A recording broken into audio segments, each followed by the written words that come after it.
오늘 계속해서 이제 에베소서 말씀을 보도록 하겠습니다. 3장 14절부터 보는데요. 3장 14절부터 19절까지 에베소서에 나오는 두 번째 기도가 나옵니다. 우리 첫 번째 기도는 에베소서 1장에서 기도가 나왔습니다. 1장을 보면은 1장 1절 2절이 인사하고, 그리고 3절부터 14절까지 찬양하고, 그리고 1장 15절부터 23절까지 에베소서에 나오는 첫 번째 기도가 있고요. 그 다음에 이제 두 번째가 3장 14절에서 19절까지 바울이 드리는 기도가 있습니다.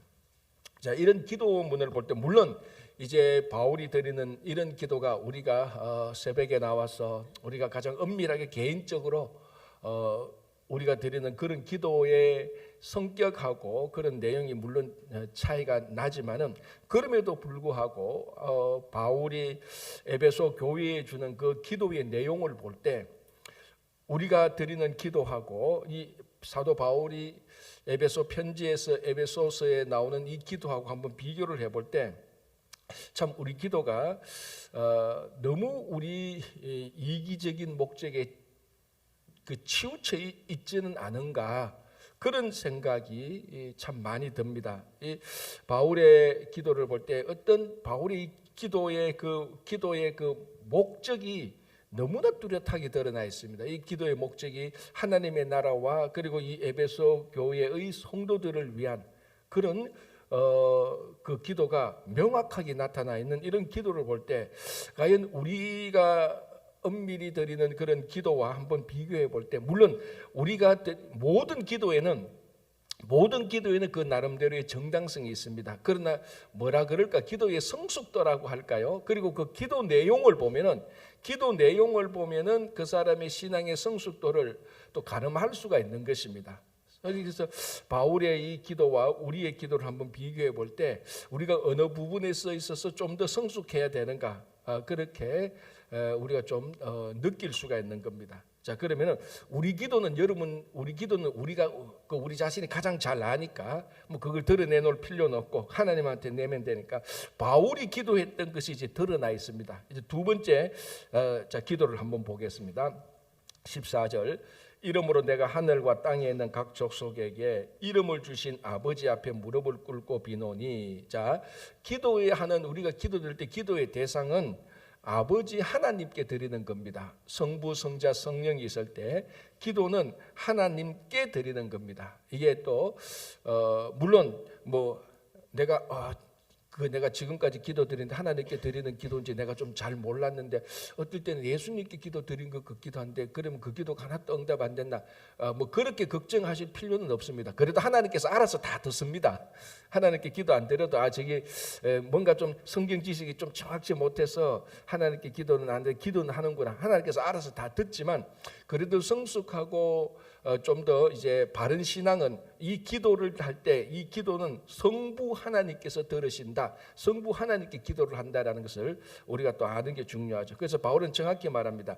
이름을 주신 아버지 앞에 무릎을 꿇고 하노니, 성부 하나님께 기도를 하는데 이 아버지가 어떤 아버지인가, 거기에 보면은 하늘과 땅에 있는 각 족속에게 이름을 주신 아버지라고 말합니다. 그냥 아버지라고 말하면 되는데 보통 우리가 그냥 하나님 아버지 이렇게 나오는데 그 하나님 아버지 앞에 하늘과 땅에 있는 모든 족속에게 이름을 주셨다. 자, 이 이름을 준다는 것이 또 굉장히 중요한 의미가 있지 않습니까? 이름을 준다는 것은 한 생명이 태어날 때 또는 어떤 중요한 일이 있어서 이름을 바꿀 때 새로운 이름을 주는, 그러니까 내게 이름을 준다라는 것은 나와 특별한 관계가 있는 겁니다. 그리고 내게 이름을 준다는 것은 내 인생을, 자, 이름이라는 것이 특별히 이 유대인들에게 이름이라는 것은 그 사람의 미래의 인생을 결정하는 겁니다. 그리고 어떤 이름을 정하느냐가 굉장히 중요한 것입니다. 우리 뭐 대부분의 나라와 민족이 이름을 중요하게 여기지만 이 유대인들은 그 이름 하나에 이름을 짓는 자의 신앙과 인격과 그리고 그 이름을 받는 자의 미래가 다 결정한다는 그런 정말 중요한 의미가 있는 것이죠. 그래서 그런 한 생명에게 이름을 준다는 것은 이 생명이 이름을 주는 이 존재가 이름을 받는 사람의 미래를 결정짓는 것입니다. 이름 하나로. 그러니까 이게 주관자죠. 주관자가 되는 겁니다. 내가 이런 이름을 너에게 준다. 넌 앞으로 이렇게 살아갈 거야. 넌 앞으로 이렇게 살아갈 거야를 결정하는 사람이 이름을 주는 사람입니다. 이 창조주고 피조물이 이 창조주고 그리고 뭡니까? 그 사람의 미래를 이끌어가는 인도자가 되는 겁니다. 그리고 책임자가 되는 거죠. 그리고 이제 여기는 이름을 주신 하나님이 아니고 아버지 앞에라고 말할 때 이 자식이 태어나면은 우리가 그 요한복음이 됐지 않습니까? 세례요한이 탄생했을 때 그 요한의 그 이름을 지을 때 그 문중들과 전부 다가 아버지 이름을 따라서 사가랴로 하자. 그럼 주니어 사가랴가 되는 거죠. 다 그렇게 하자 그럴 때 이미 그 세례요한의 잉태를 들었던 엘리사벳이 아니다, 사가랴로 하면 안 된다, 요한으로 하자 할 때 최종 결정은 누가 내립니까? 그 아버지 사가랴가 결정을 하는 거다. 물론 그때는 입이 벙어리가 되어서 말은 못했지만 그 결정은 그래도 이 사가랴한테 물었을 때 이 사가랴라고 하지 말고 요한이라고 하자고 결정을 내립니다. 최종 결정을 누가 내립니까? 아버지가 내리는 겁니다. 그러니까 하나님이 누구냐? 우리 인생의 최종 결정을 하시는 분입니다. 인도하시는 분이고 이름을 주신다는 이 말 한마디에 하나님과 우리와의 사이의 관계가 어떠냐? 내 인생의 결정자고 내 인생을 인도하는 분이고 내 인생을 주신 분이고 그리고 이게 또 아버지라고 말할 때 이게 가족 개념으로 그분이 나의 아버지다라는 그런 의미가 들어가 있는 거죠. 자, 이분 앞에 무릎을 꿇고 바울이 기도를 하는 거다. 이 무릎을 꿇는다는 그 의미를 알지 않습니까? 간절함이 있는 거죠. 자, 이제 기도 내용이 나옵니다. 16절 첫 번째 기도 내용이 뭔가 하면요. 그의 영광의 풍성함을 따라 그의 성령으로 말미암아 너희 속 사람을 능력으로 강건하게 하시오며. 자, 첫 번째 기도 제목이 뭔가 하면 속 사람을 강건하게 한다. 무엇으로? 성령으로. 그 내적 변화와 성숙이 있는 것입니다. 자, 성도가 이제 자라기 시작한다, 성숙하기 시작한다. 이거는 뭐 키가 자라고 몸무게가 늘어나고 그게 아니고 내적 변화와 성숙인데 우리 기독교의 성도의 내적 변화와 성숙은 깊이 어떤 한 주제를 묵상해서 참선을 해서 내가 오랫동안 연구를 해서 내적 변화와 성숙이 이루어지지 않습니다. 딱 하나밖에 없습니다. 성령으로 말미암아. 성령으로 말미암아. 우리는 기본적으로 예수 그리스도를 믿고 성도가 된다는 것은 우리의 영이 바뀌는 겁니다. 그러니까 한 사람에는 특별히 짐승이 아니고 동물이 아니고 한 인간에게는 하나님께서 영을 주셔서 창조하셨습니다.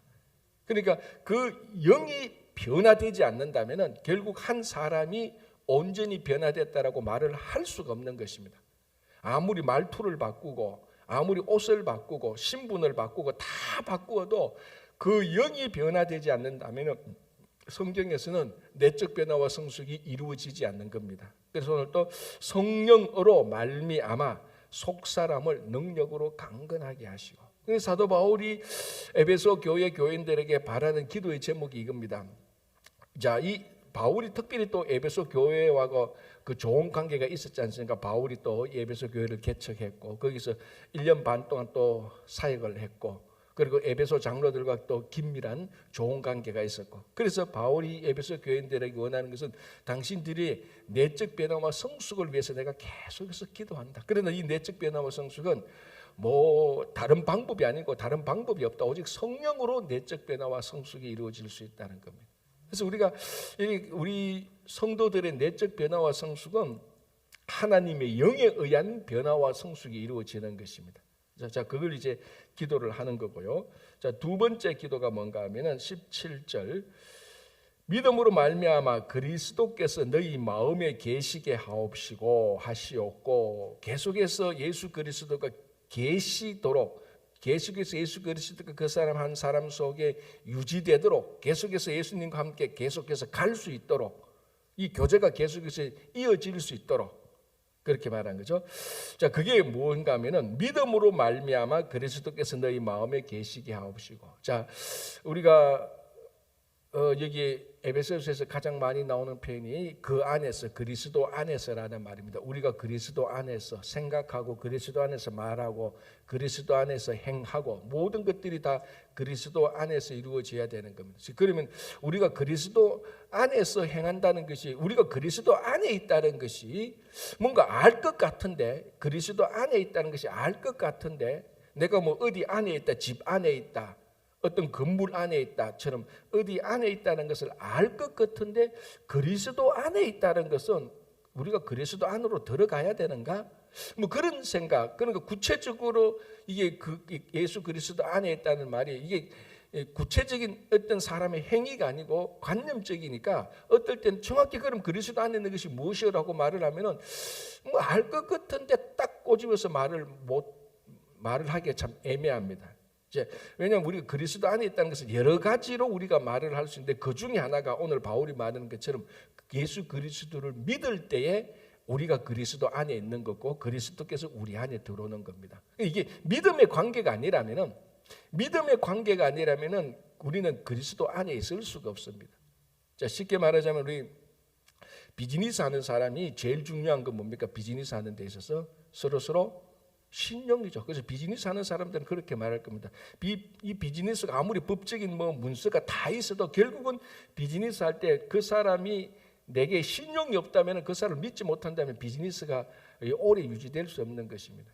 그 사람하고 내하고 관계가 믿음으로 잘 결탁되는 겁니다. 마찬가지로 우리가 예수 그리스도께서 내 안에 있고 내가 그리스도 안에 있다는 것이, 이건 도대체 뭔가? 이게 바로 믿음으로 이루어진다는 거죠. 우리가 온전히 예수 그리스도를 믿을 때 그분이 나의 구세주가 되시고, 그분이 나의 영혼을 구원하시고, 그리고 내가 그분을 의지해서 한평생 살아갈 때 예수 그리스도께서 내 삶을 책임져 주시고 인도해 주신다는 그 믿음, 다른 사람이 아니고 예수님께서 나의 삶을 전적으로 책임져 주시고 나는 예수 그리스도를 닮아가는 것이 내 삶의 목적이라는 것은, 내 삶의 목적에 두는 그런 믿음, 그 믿음의 관계가 안 된다면 우리는 그리스도 안에 있을 수가 없는 것입니다. 그래서 믿음으로 말미암아 그리스도께서 너희 마음에 계시게 하옵시고, 이 두 번째 기도 제목이고, 이제 기도를 하는 것이고요. 세 번째는 16절, 너희 모든 성도와 지식에 넘치는 그리스도의 사랑을 알고.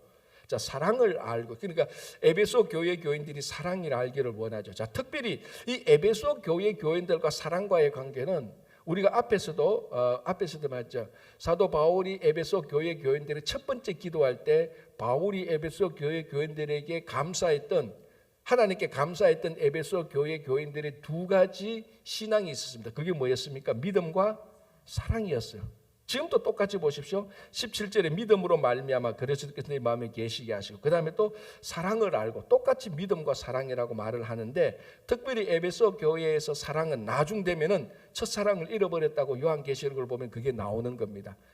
모르겠습니다. 어떻게 보면 바울이 이걸 약간 감지했을까?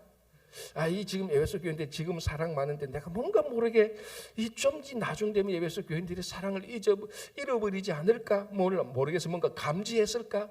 그거는 이제 진짜 개인적인 심리적인 요소인데, 어쨌든 바울은 에베소 교회 교인들에게 믿음과 사랑을 위해서 기도를 하고 있는 것입니다. 자, 그래서 여기 16절, 지식에 넘치는 인간적인 지식에 넘치는 지식을, 사람이 아는 지식을 뛰어넘어 있는 그리스도의 사랑을 알고. 자, 우리가 안다라는 것은, 우리가 학교에서 수학 문제를 풀 때 가장 쉽게 말해서 365 곱하기 247 이거 세 자리 숫자 곱하기는 어떻게 곱하기 한다는 것을 이렇게 아는 거하고, 사랑을 안다는 거하고는 아는 방식이 다릅니다. 그러니까 주로 어떤 수학적인 이론이나 학문은 열심히 공부를 하면 됩니다. 이론으로 우리가 듣고 그 설명하는 것을 이해하고, 여기 이렇게 되는 그 원리를 알면 그거 아는 겁니다. 그러나 사랑을 안다는 것은 사랑의 원리를 안다고 해서 사랑을 아는 게 아니잖아요. 사랑을 안다는 것은 사랑의 원리를 몰라도 괜찮습니다. 사랑을 하면은 사랑이 무엇인가를 아는 겁니다. 그러니까 우리가 이론적으로 알 수 있는 게 있고, 이론적으로 결코 알 수 없는 경험을 통해서 알 수 있는 게 있습니다. 그 대표적인 게 사랑 아닙니까? 자, 그래서 바울은 이 에베소 교회 교인들이 사랑을 알았으면 좋겠다. 무슨 사랑? 그리스도의 사랑. 자, 그런데 여기 이 그리스도의 사랑이 지식에 넘치는 인간적으로 알 수 있는, 인간이 생각하는 그보다 훨씬 더 초월한, 지식을 초월한, 인간들이 상상할 수 있는 사랑을 훨씬 더 초월한 사랑.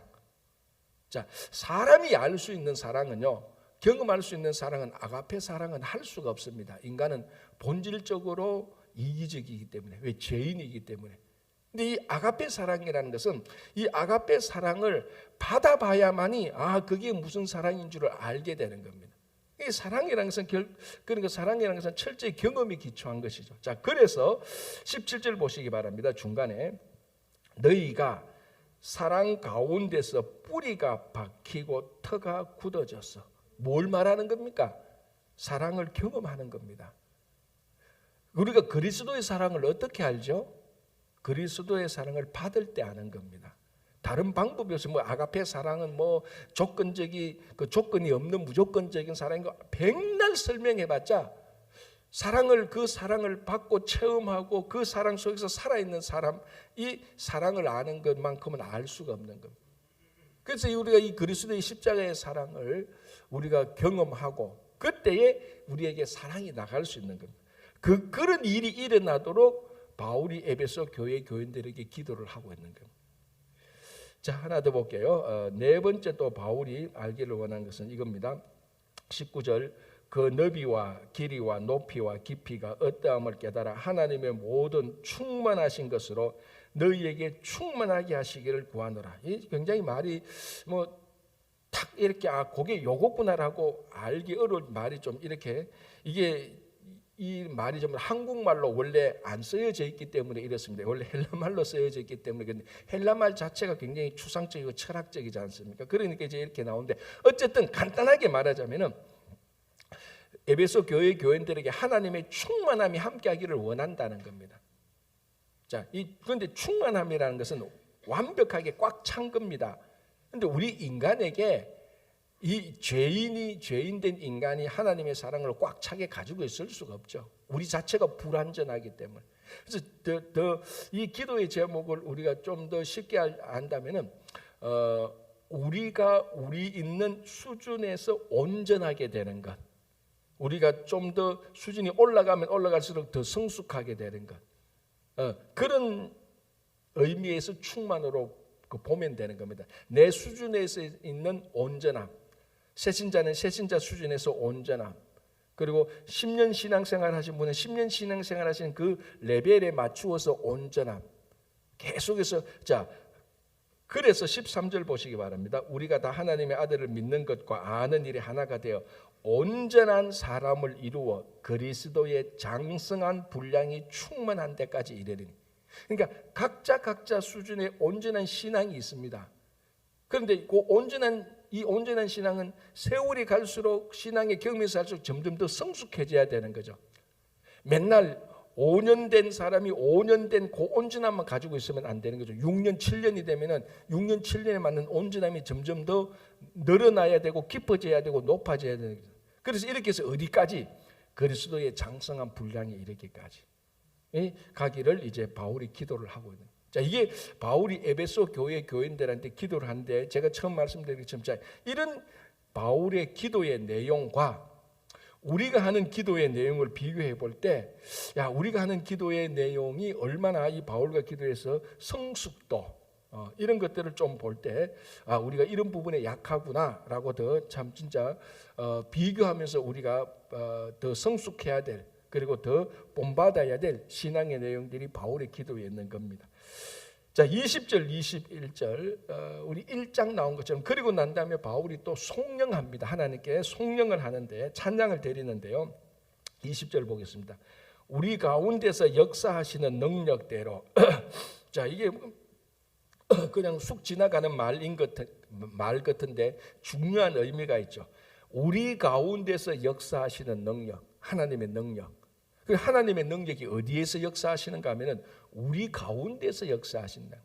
당연한 거 아닙니까? 그죠? 지극히 당연한 거죠. 근데 지극히 당연한 건데 성도의 실제적인 삶을 보면은 지극히 당연한 우리 가운데 역사하시는 하나님의 능력을 따라서 살아가지 않는다는 겁니다. 지극히 당연한 건데 지극히 당연하게 안 사는 겁니다. 이것이 교회 안에 들어오면 하나님의 임재가 있는 것 같고, 교회 안에 들어오면 성도가 신앙으로 살아가는 것 같은데, 내가 신앙인 것 같은데, 교회 밖에 나가면은 또 이거 하나님은 하나님이고 나는 나고, 그렇게 우리가 일상과 신앙이 분리되는 그런 우리들의 약점이 계속해서 노출되고 있지 않습니까? 그런데 바울은 교회, 우리 가운데서 역사하시는, 우리의 모든 삶 가운데서 역사하시는 능력, 하나님의 능력. 그러니까 우리가 미장원에 가도 그게 똑같이 여전히 하나님의 역사하시는 능력이 우리와 함께 있다는 거예요. 거기서 무슨 일을 하든지 간에 거기서도 궁극적으로 우리가 의지하고 따라가야 될 것은 하나님의 능력이라는 거예요. 그래서 우리 지금 제가 개인적으로 볼 때 뭐 연구하고 조사한 건 아닌데, 제가 개인적으로 이렇게 쭉 흐름을 볼 때 한 40년, 50년 전부터 이 미국의 책들을 보면은, 미국의 기독교 서적들을 보면은 일상에 관한 책들이 굉장히 많이 나오기 시작합니다. 그 뭐에 대한 반성인가 하면은, 성도들을 보니까 일상 속의 크리스찬들의 삶을 찾아보기가 힘들었다는 거죠. 교회는 뭐 요즘은 이제 그 미국 교회도 많이 줄었지만, 교인도 많이 줄었지만 70, 60년대, 70, 80년대에 미국 교회 교인들이 꽤 많았습니다. 근데 이게 미국에서 일어난 일이거든요. 미국에서도 일상 속에 보니까 크리스찬의 흔적들을 찾아보기가 어려워서 많은 분들이, 야, 우리 크리스찬들이 일상 속에서도 똑같이 우리가 그 믿음대로 살아야 된다, 그런 내용들의 책들이 많이 나왔습니다. 한국은 어떨까요? 훨씬 더 일상과 신앙이 훨씬 더 분리되지 않습니까? 우리가 모르겠습니다. 여러분들은 어떤 경험을 했는지 모르지만, 제가 미국 와서 참 많이 느낀 게, 그 미국의 크리스찬들, 솔직히 우리만큼 기도하는 시간, 그 기도하는 시간으로 따지면요, 우리 10분의 1도 기도 안 해요. 그 사람들 솔직히. 우리가 새벽 기도한다니까요, 그 기절할 뻔한 목사도 내가 봤다니까요. 어떻게 코리안 크리스찬들이 매일 새벽 5시 반, 6시에 일어나서 매일 기도일을 30분에서 1시간 하느냐고. 자기는 샤킹 그러더라고. 샤킹 그러더라고. 그러니까 그만큼 그 사람들 우리만큼 기도를 안 한다니까. 우리는 그 사람들의 한 10배는 기도 더 하는 것 같아요. 뭐 옛날에 또 그것도 있습니다. 금요일 철학 기도하고 뭐 또 기도회 따로 하죠. 그것도 모자라가 기도회를 또 따로 해요. 그죠? 이게 나쁘다는 게 아니에요. 근데 기도를 하는 것만큼 우리 일상의 모습들을 보고, 기도를 안 하는 만큼 미국인의 일상의 모습을 보면요, 이것도 샤킹이에요. 이것도 무슨 말인지 알겠죠? 기도는 100을 했으면은 일상의 삶에서도 100이 나타나야 되는데, 기도는 100을 하는데 일상의 모습에는 10밖에 안 나타나. 이 미국인 크리스찬은 기도는 10밖에 안 하는데 일상의 모습은 한 30, 40씩 나타나는 것 같아요. 이게 제 개인적인 개인적인 느낌이니까 여러분이 동의 안 해도 괜찮습니다. 그러나 흐름은 아마 여러분들도 전적으로 동의할 겁니다. 이런 흐름은 우리는 참 열심히 하는데, 그 열심히 우리 일상, 우리 가운데서 역사하시는 하나님의 능력을 여전히 아직까지 그 속에서는 이 분리되어 있다는 걸 참 많이 느끼는 겁니다.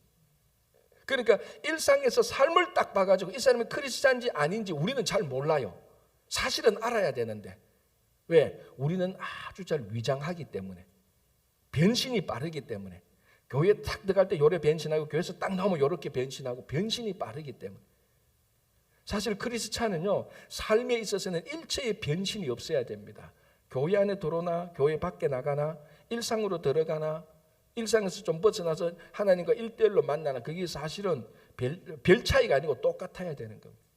자, 우리 가운데서 역사하시는 능력대로, 우리 가운데서 하나님께서 역사하시는 능력대로. 자, 그리고 보십시오. 우리가 구하거나 생각하는 모든 것에 더 넘치도록 능히 하실 이에게. 얼마나 하나님이 좋은 분입니까? 우리가 생각하고 우리가 기대하고 우리가 기도하는 것보다 항상 더 넘치도록 준 것입니다. 근데 여기서 하나 제가 빨리 말하고 싶은 게 뭔가 하면, 더 넘치도록 준 것이 세상적인 것이 아니라는 것은 빨리 우리가 생각을 해야 됩니다. 어떤 분 그럽니다. 뭐 내가 생각하고 기대했던 것보다 더 넘치도록 준다고요? 내가 지금까지 기도했던 게 있는데 그거 아직 하나도 안 받았는데, 그런 사람들도 있을 겁니다. 그런데 아직 하나도 안 받았는 것, 그건 뭡니까? 가만히 보십시오. 그게 무엇인지, 무엇을 위한 것인지 보면은 100%다 세상적인 거고 자기 자신의 이기적 목적일 것입니다. 여기서 하나님께서 더 넘치도록 준다는 것은 세상을 위해서 세상에 나가서 세상적인 자랑을 하고 세상적인 권세를 부리기 위한 그런 것들이 아니고 하나님의 나라를 위한 것이고 하나님 자녀로서 살아가는데 필요한 것이고 하나님의 자녀로서 하나님의 일을 하는데 필요한 능력, 이런 것들은 한 번도 하나님께서 우리가 원했던 것보다 모자라게 준 적이 없습니다. 문제는 뭐냐면 그걸 우리가 모르고 있는 겁니다. 그리고 그걸 안 쓰는 거죠. 그리고 또 그에 대해서 별 관심이 없어요. 그거보다는 그저 세상에서 잘 되고 그저 세상에서 높아지는 것, 거기에만 그것이 신앙의 기준이 되어가 있으니, 그러니까 하나님께서 주시는 것하고 우리가 달라는 것하고 이게 핀트가 안 맞는 거예요. 그런데 여기서 바울이 더 넘치도록 주신다, 우리가 생각하거나 기도하거나 기대도 더 넘치도록 주신다는 것은 우리가 하나님의 자녀로 살아가는 데 있어서 필요한 것들, 그리고 하나님의 일을 하는 데 있어서 필요한 것들, 한 번도 모자라게 준 적이 없고 우리가 기도했던 것보다 그 기도했던 것보다 양을 못 맞춘 적은 없습니다. 나중에 지나가 보면은 다 정말 하나님께서 우리가 기도하고 기대했던 것보다 더 많이 주셔서 하나님의 일을 할 수 있었고, 그래도 못났지만 하나님의 자녀로 살 수 있었던 것을 알 수 있을 것입니다. 그렇죠? 자, 21절, 교회 안에서와 그리스도 예수 안에서. 자, 또 하나 에베소서 1장부터 봤던 사람은 제가 무슨 말을 하고 싶어서 입이 건질거리는 줄 알겠죠. 무슨 말을 하고 싶겠습니까? 교회라는 말이죠. 자, 1장, 2장, 3장 전부 다 사도 바울이 하나님을 찬양하고 기도하고 하나님에 대해서 이러쿵 저러쿵 설명을 쫙 해놓고 이 모든 것이 어디로 귀결시킵니까? 에베소서에서는 교회로 귀결시키십니다.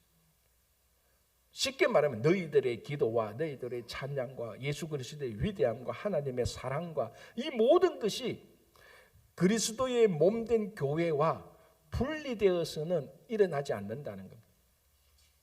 그래서 교회 안에서와 그리스도 예수 안에서, 보통 바울의 편집하면 그리스도 안에서라고 그냥 말을 합니다. 그런데 에베소서는 특별하게 교회 안에서와 그리스도 안에서 영광이라고 말합니다. 그러니까 교회 안에서 하나님의 영광이 있고 교회 안에서 이 교회가 하나님의 영광을 알고 하나님의 영광이 있다는 겁니다. 자, 이것이 이제 교회가 가지고 있는 하나님, 알고 가지고 있는 하나님의 영광을 세상에 드러내야 되는 겁니다. 그러니까 이 바울이, 그래서 제가 처음 말할 때 이 에베소서에서는 우리가 반드시 놓쳐서는 안 되는 것, 반드시 캐치해야 되는 게 사도 바울이 에베소서에 말하고 있는 교회를 우리가 알아야 된다. 여러분들이 교회가 얼마나 중요한지, 정말 사도 바울이 교회에 대해서 얼마나 생각하고 있는지를 깊이 알려면 에베소서를 계속 따라가서 읽으면 결국 바울이 하고 싶은 말은 교회라는 것을 알 수 있습니다. 자, 나중에 우리가 5장 6장에 나오지만요, 우리 결혼식 할 때 잘 쓰는 문구가 있잖아요. 신랑 신부의 사랑의 핵심이 뭡니까? 그 결혼식 할 때 결혼주례가 신랑은 신부를 사랑하고 신부는 신랑을 사랑하고 여러분이 사랑하는 그 비유를 뭐라고 듭니까? 그리스도께서 교회를 사랑하는 것처럼 그렇게 말을 한다고. 그래, 신랑 신부 결혼식 하는데도 교회 이야기를 한다고 쉽게 말하자면은, 그만큼 바울은 모든 예수 그리스도에 관련된 것과 하나님과 관련된 것과 우리들의 신앙에 관련된 것이 교회와 연관되어 있다. 여기서도 교회 안에서와 그리스도 예수 안에서. 그래서 여러분들이 펜이 있다면은 또 교회 안에서나 밑줄에 쫙 꺼놓으시기 바랍니다. 왜? 다른 편지에는 이런 문구가 없어요. 에베소서에는 바울이 교회 안에서라고 말합니다. 자, 4장으로 넘어가겠습니다. 4장 1절 첫 단어가 뭡니까? 그러므로.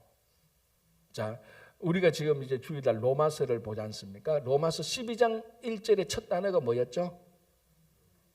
그러므로였잖아요. 이 로마서 12장 1장부터 설교를 다시 해야 된다니까. 그러니까. 자, 로마서 12장 1장에서도 그러므로라고 시작합니다. 로마서가 12장 1장부터 후반부로 시작되잖아요. 11장까지는 이론, 12장부터는 실천. 딱 그렇게 구분됩니다. 에베소서도 똑같아요. 에베소서도 1장에서 6장까지인데 1장에서 3장까지는 이론, 신학적인 내용, 그게 이제 기도로 나타나고 찬양으로 나타나고 권면으로 나타나서 그렇지, 그 내용은 전부 다 하나님이 어떤 분이고 예수님이 어떤 분이고 우리의 신앙이 어떻게 이루어지고 그런 것들이, 이 모든 것들이 교회와 기결되어야 된다는 바울이 설명을 하고 있는 거예요. 그래서 4장부터는 그러면은 너희들은 또 어떻게 살아야 되느냐, 권면이 나옵니다. 행함에 대한 권면. 그 첫 번째 단어가 그러므로라고 또 시작됩니다. 로마서 12장 1절하고 에베소서 4장 1절의 패턴이 똑같습니다. 나중에 골로새서를 보면 골로새서도 1장에서 4장까지인데 3장 1절에 무슨 단어가 있겠어요? 안 봐도 알죠 이제? 그러므로예요. 왜? 1장 2장은 이론이고 3장 4장은 실천이기 때문에. 바울은 생각이 아주 선명합니다. 처음에는 이론을 말하고 이 이론에 근거해서 이렇게 살아라고 말을 합니다. 그게 로마서도 그렇게 돼 있고 에베소서도 돼 있고 골로새서도 그렇게 되는데 그 첫 번째 단어가 그러므로 딱 시작. 왜? 이렇기 때문에, 하나님이 이렇기 때문에 너희들은 이렇게 살아야 된다. 명확한 분명한 논리는. 그래서 그러므로 주 안에서 갇힌 내가 너희를 권하노니, 자, 뭘 권하냐면 이제 행동을 권하잖아요. 너희가 부르심을 받은 일에 합당하게 행하여, 이제 이렇게 나오는데 에베소서 4장부터는 우리가 다음 주에 보도록 하겠습니다.